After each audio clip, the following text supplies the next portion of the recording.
What's going on, and welcome to the NBA DFS Q&A show. My name is Tom Vecchio. I'll be here for the next 30 minutes taking your questions about tonight's NBA slate. As always, this is found every Wednesday on the FanDuel YouTube, Twitch, Twitter, Facebook pages. You can follow me on Twitter at DFS_Tom. We have a 6-game slate tonight. It's looking pretty good. We have a lot of value, and that value has changed throughout the day because we have a massive amount of updates when it comes to injury information. So very recently, we just saw that Norm Powell for the Clippers, he plans to play. The report from Wojnarowski is that a final determination will be made prior to pregame warmups. How many minutes will he be playing? Will he be in the starting lineup? Those are two important questions. And then for the Suns, they ruled out Jay Crowder, DeAndre Ayton, Chris Paul, Devin Booker, 4 out of their 5 starters. We saw Donovan Mitchell, Mike Conley, all ruled out. And on top of that, we have Zach LaVine, Tatum, Brown listed as probable. Bogdanovich is questionable. Gallinari is questionable, et cetera, et cetera. So we are in a spot where the value that we had in the morning is slightly changed for tonight. We're still waiting for some final updates. Let's hop right in. DJ on Facebook is asking a 6-man question. The classic, who's coming off the bench, who could be in a spot to play big minutes, put up plenty of points. I think we're in a number of ones. I'm going to go back to Bogdanovich. As always, for the Hawks, they have plenty of motivation. He continues to, knock down some 3-pointers, which we love to see, giving him that nice scoring upside. So, looking through some of the teams that have a motivation of what they, can or cannot be clinching, moving around in terms of seeding, that's very important these final few days of the season. So always looking to that is a good indication of where we're going to be seeing minutes. So he's always an option. I guess now because Jordan Clarkson is going to be in the starting lineup with Trent Forrest is listed as questionable. So if Forrest plays, I'll have interest in him because his role should be elevated coming off the bench now that Jordan Clarkson would be in the starting lineup. So that's something to keep in mind. But we also can be looking to Bismack Biyombo or Torrey Craig for the Suns simply due to the volume of minutes they could be playing because 4 of their 5 starters for the Suns are ruled out. So that's where I'd be going initially right now. Also, always looking to Derek White for some nice scoring upside for the Celtics. He's been a very nice pickup for them at the trade deadline. Savon on YouTube is asking, how's it going? Favorite bets for today on the sportsbook. So I've only made 2 bets today, smaller slate, trying to keep things tight, especially at the end of the season. I'm big on Dwight Powell today for the Dallas Mavericks. I spoke about him on the Daily ISO. I took the over on 20.5 on his PRA, points, rebounds, assists. A little bit of juice there, sitting at -113. Love this matchup for him going up against Detroit. We do see the Mavericks as a team that still has something to play for. So we should see their starters out there for a full set of minutes. We've seen some good stuff from Powell in recent games, not expecting him to go for 22 and 13 as he did in the most recent game against Milwaukee. I think that's a little bit of an outlier. I'm expecting something more around this range, his normal output of, double-digit points, getting close to double-digit rebounds in some of these games, and then getting to close to the over on 20.5. So that's the first bet I made. I know it's probably going to be close, but I really do like this matchup against Detroit, not worried about their defense, and obviously plenty of motivation for the Mavericks. And then the second bet that I made was Trae Young, the over on his 3-pointers. Going to that, Trae Young over 3.5, shooting for that plus money. Hawks lost last night. They are another team that has motivation. They can move up or down in the standings in the final few days. Matchup against the Warriors is a good one. So I've made 2 bets, very simple. Trae Young over 3-pointers, Dwight Powell over PRA. It's a smaller 6-game slate. We don't have as much to choose from. Want to be very selective in the bets that I'm making. Savon is also asking, how would you stack/use OKC for value? So last night for OKC, what's the best way to look at this? Let's just bring up OKC because last night they had what is realistically a 6-man rotation last night. They played 7 players, but it's realistically a 6-man rotation where Waters came off the bench and only played 4 minutes, right? So their starters are out there for nearly the entire game outside of Vic Krejci. And then Olivier Sarr came off the bench, played 30 minutes. So this is realistically a 6-man rotation. It obviously could be slightly extended tonight, maybe if we see Poku back in there. But when it comes to the value for OKC, basically everyone's going to be in play simply just due to that volume of minutes. So if Poku's in there, we want to be going there, but he's obviously not a value play. Or Georgios Kalalizakis, who was signed yesterday, could be in for a big set of minutes. So I'd be certainly going to him. Jalen Horde had a massive game last night. I'm not expecting a 20-20 game from him again, but for him, Simpson, and if Vic Krejci's out there, I'll be going to them. So 3 players that could realistically see 35, 38, 40 plus minutes, all under $5,000. Those are the players from OKC I would be going. I think not only there for OKC, but we also have to look at the potential value for the Suns now, because 4 of their starters have been ruled out. So if this is going to be their, projected starting lineup: campaign, Landry Shamet, Mikal Bridges, Cam Johnson, JaVale McGee, immediate value for them, with Mikal Bridges at $5,600 being the most expensive option. Campaign should be a very, very popular option along with Cam Johnson. I like Bismack Biyombo potentially coming off the bench for them at $3,800. It's not like JaVale McGee is going to be out there for the entire game. We have seen Bismack Biyombo. He was actually very productive earlier in the season when both JaVale McGee and DeAndre Ayton were out. We saw Biyombo putting up some double-doubles. So I like him coming off the bench at $3,800. So despite it being a smaller 6-game slate, there's a lot of value tonight. And I think it leans me in one direction, as I mentioned on the podcast, which would be not paying up a center. And I think the value that we now have potentially with McGee or going to Bismack Biyombo just leans me to trying to jam in Luka, Trae Young, Kevin Durant. Like, that's realistically where I want to be going. I like rostering Luka at shooting guard simply just due to the positional eligibility, so I can get some value at point guard. I'm still going to be big on Ish Smith for Washington. He's been looking great in recent games. So really going to Young, Luka, and Durant as my main 3. And you can pay for 3 players over 10.4 tonight. That's a great option.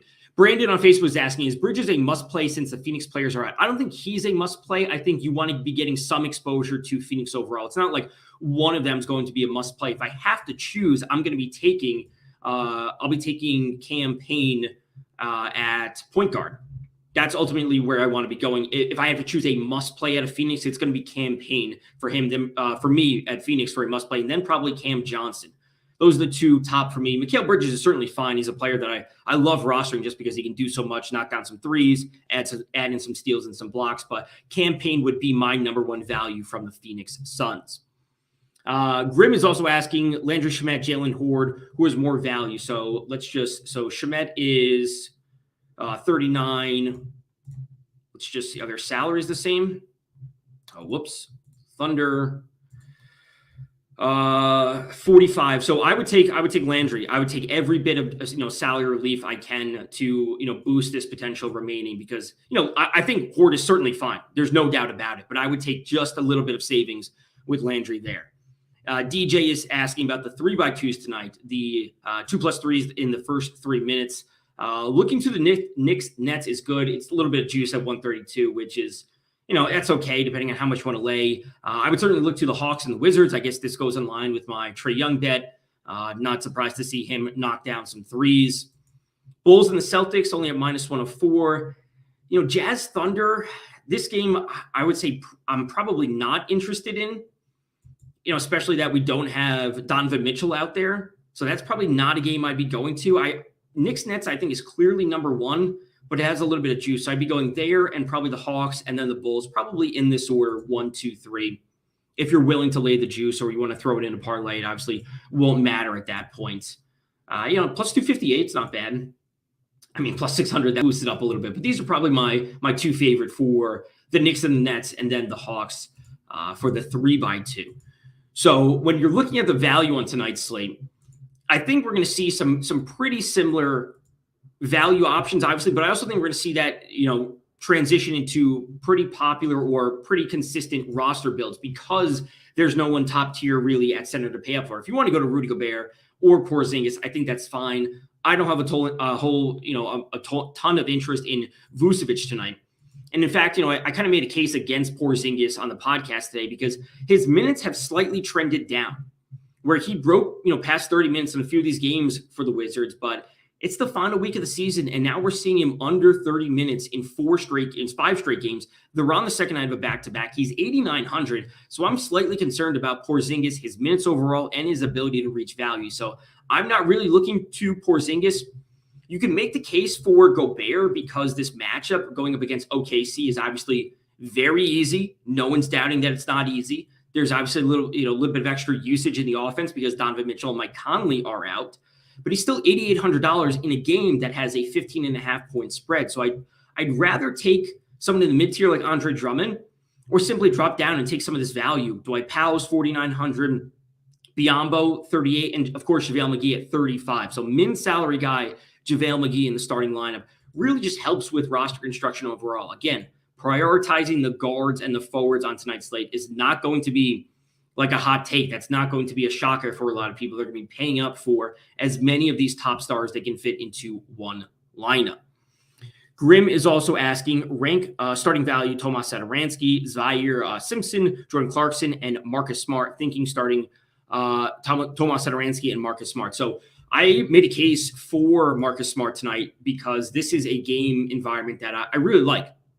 It's a close spread. The Bulls are, I don't want to say desperate, but the Bulls certainly haven't looked amazing in some of these recent games. Their defense is certainly lacking. We know that. Marcus Smart is probably the option for the Celtics, among their starters. That's probably going to be going a bit overlooked. I'm not going to be expecting him to go massively overlooked, but of course, Tatum and Brown should be the most popular options for them. But Smart simply does so much. So Satoransky, I think, is fine when you're looking at the point guard position overall. I would certainly look to go from 4,500, trying to get to campaign at 49 if you have that flexibility. I think he's going to be a better overall play tonight. So I would try and find $400 to go from Smart and Satoransky to Smart and Payne tonight. Born to Laugh is asking, start Daniel Tice for the Boston Celtics. Generally not a player I go to. Just doesn't have enough offensive usage. Obviously, this is a smaller sample size for the Celtics, but he's not a player I particularly like. We're not going to see him producing a whole lot. There's a very small sample size, so not really looking there. If you're at that same salary at $4,900, I'm big on Dwight Powell tonight. So if you can find, $200 from $4,700 to $4,900, I think Dwight Powell is a much better option going up against Detroit, a player that's producing over 1 FanDuel point per minute for the Mavericks. He's at, 1.06 before I look? Let's see. It's at 1.06 for Dwight Powell. It's a modest usage rate, but he's getting it done.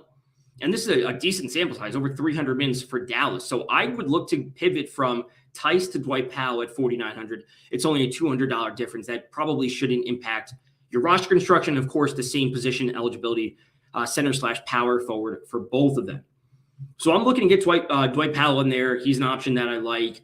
You can certainly look to change some of these top stars if you want to prioritize getting into Kyrie Irving. You want to take a little bit of savings there. He's only $8,600, which I think we would all say is pretty affordable. If you want to go to Tatum or DeMar DeRozan, I think those are certainly fine options. But Trae Young, Luka, Durant are my top options. They all have motivation to play. They're all, looking to secure their seeding. They're not looking to move down in seeding, obviously. So that's important. Great game environment between Washington and Atlanta. Brooklyn and New York, that actually should just be fun just due to the rivalry. But I think we're going to see plenty of points in that game. So I'm liking this game, particularly for a lot of points, as the over-under would indicate up at 229, which is the second highest on the slate. Not a shock there. I think we should see RJ Barrett be very popular. I think that going to Evan Fournier makes a nice option as well for his 3-point upside. You have the same question on Simpson, any value. So Simpson, if he's going to be in the starting lineup for OKC, I think he's point guard. I think he's a fine option at 4,700. At certain, there's nothing wrong with going to him at this, salary tier. I'm simply prioritizing a few players ahead of him. I like Payne ahead of him. If I can get up a few more $100 to Jordan Clarkson at 53, depending on how tight your roster construction is, $600. If you can get there, I prefer Clarkson and Payne over Simpson.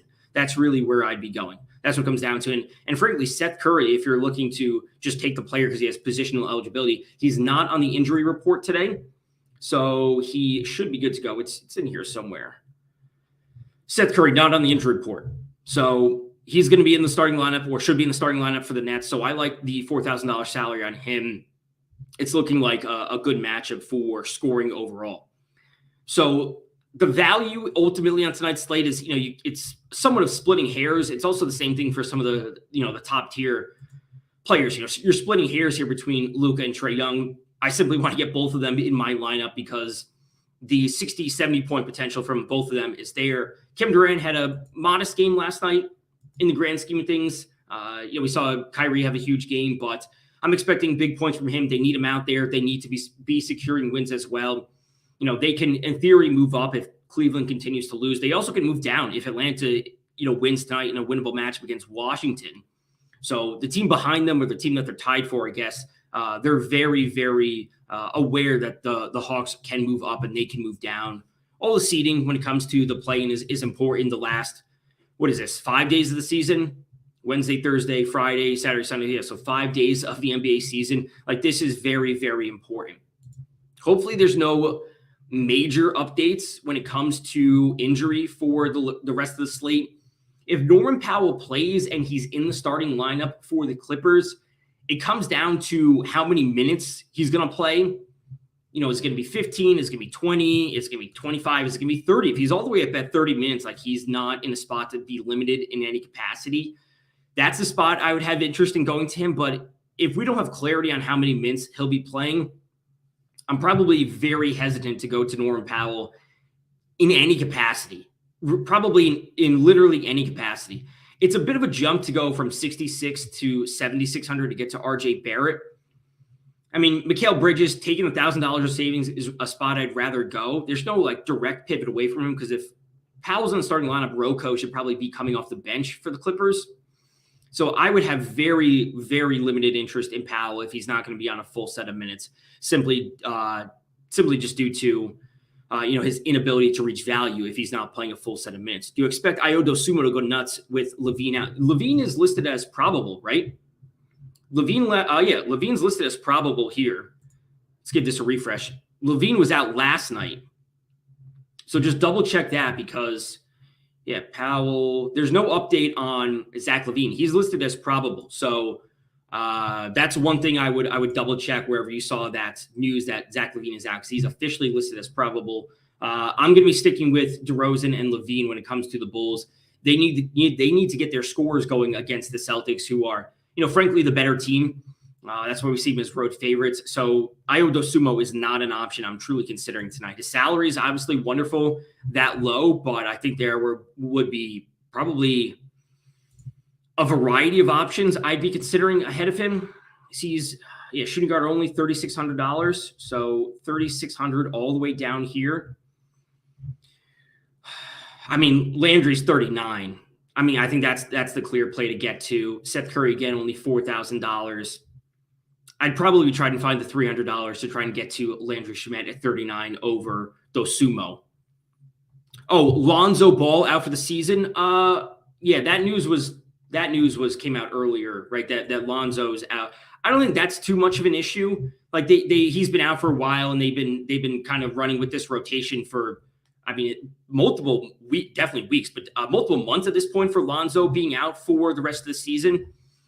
Frankly, what it comes down to for Dosunmu is that he's not the highest offensive usage player. He can be consistent based on his salary, but whether he's in the starting lineup or not, whether LaVine has been in or out of some of these games, he has a pretty modest amount of production in the grand scheme of things, where mid-20s, maybe 30s is where he's reaching his upper ceiling, but he's more realistically in the low 20s to high teens for production. So just because they get the final confirmation that Ball is out, it doesn't really change things for Dosunmu when Ball's already been out for, a good portion of the season.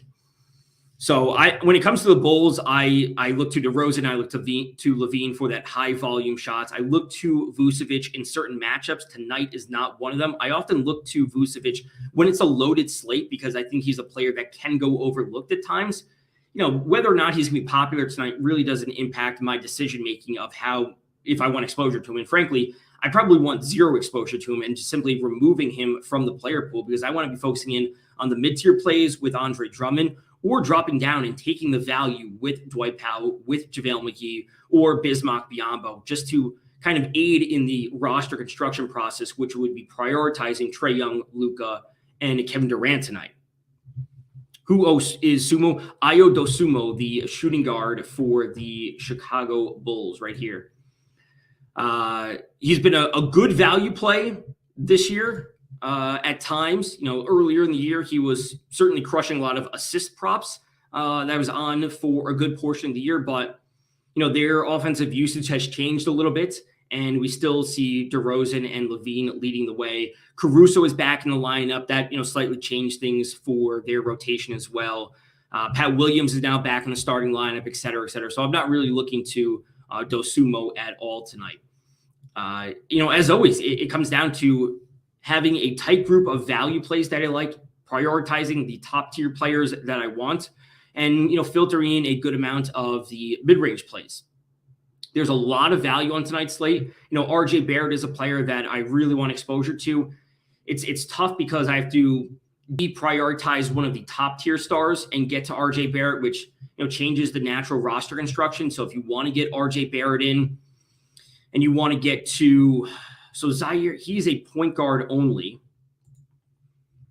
So these are some of the things that you have to go through. So I would go to Shemet and listen, $7,000 for 2 players remaining. You have Young, you have Durant, you have RJ Barrett, you have plenty of value in there. Like, that's looking pretty solid. Getting a player in the mid-range like RJ Barrett that can reach for a higher ceiling changes things when it comes to your lineup construction. Also changes things, like if you're going to DeRozan and Tatum tonight, it's a good amount of savings dropping down, taking $2K of savings. Brian is asking, Brian on Facebook is asking, Jason Tatum and Al Horford. I'm always a fan of Jason Tatum. Always a fan of Tatum. Why? One, because he's the high usage player, but this volume of shots is beyond consistent. He's taken plenty from downtown. Sure, he's been a little bit inconsistent from the 3-pointers in recent games, 1 of 5, 3 of 9, 0 of 5. But with his volume this high, when he gets going for 4, 5, 6 3-pointers, and he just does a amazingly consistent job of filling up the stat sheet, I'm always a fan of Jason Tatum. This is a player that can outperform his salary, on any given night. And like I said, the Bulls are struggling on defense recently. This is why we see the Celtics as 7-point road favorites.